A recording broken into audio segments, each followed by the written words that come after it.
You're looking here at a very unique fossil, and it is almost like somebody had taken and drawn with a fine tip marker on this common gray stone. But I'm going to tell you about it in just a second. I look around with complete awe at this home that God created for you and I to share, and to share with so many amazing creatures. You know, His is the most magnificent and amazing scientific mind to ever exist, or that will ever exist. His variety of design is nothing less than astonishing and can never ever be bested by anybody. Truly, from the tiniest bit of matter to the unending vastness of the cosmos, the infinite number of forms that He created bespeaks of His greatness and His glory and His true magnificence.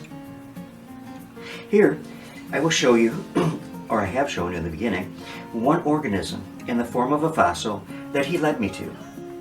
The organism is known as a Graptolite, and that's a big mouthful of word.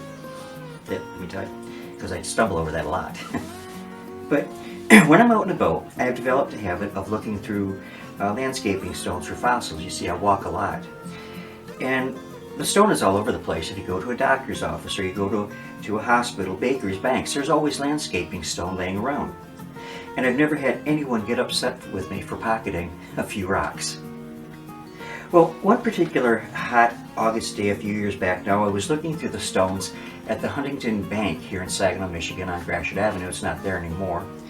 But I had found quite a few fine specimens in the landscaping stone that they had brought in there, though I could never find out where it was brought in from. Well, I spotted a smallish gray stone, which was quite common, which you saw in the beginning, except where it had some squiggly black lines on it that for all intents and purposes looked like someone had taken a fine black marker and just doodled on the stone. Well, when I got to researching it, I found out that it was actually a graptolite, or a Graptolite.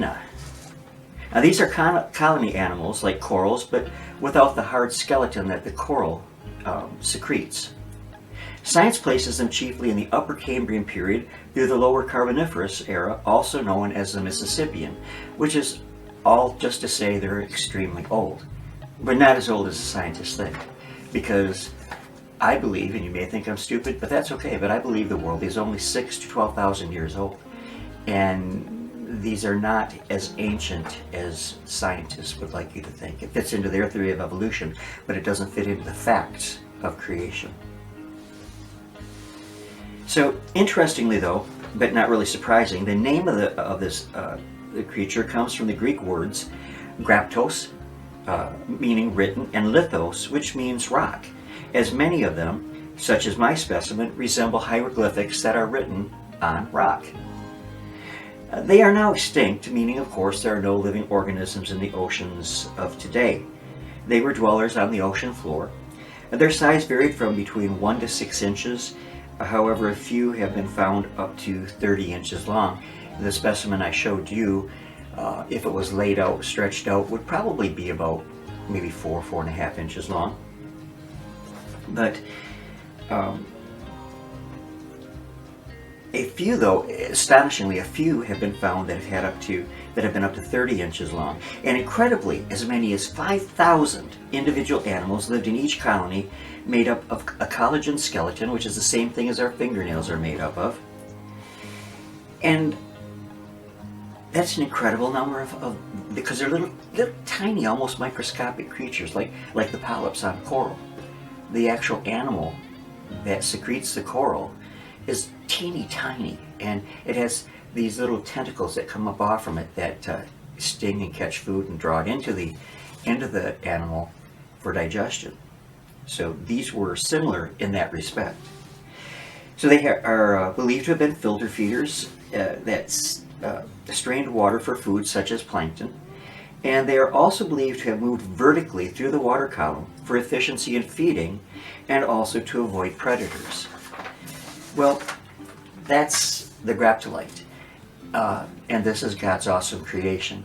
You know, I started my channel back in 2013, And within the first year, one of the main programs that I began was God's Awesome Creation, and I did quite a few of them, and then I slacked off for one reason or another, and I'm rebooting it now. They'll all be little short looks at interesting different things in God's awesome creation.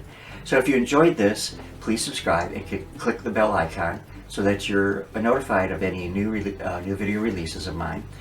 And again, if you liked it, please give me a thumbs up. That means a lot to my channel, and it means a lot to me. So I thank you for being here today, and I thank you for sharing a little bit with me from God's awesome creation. God bless you all. See you again soon, God willing.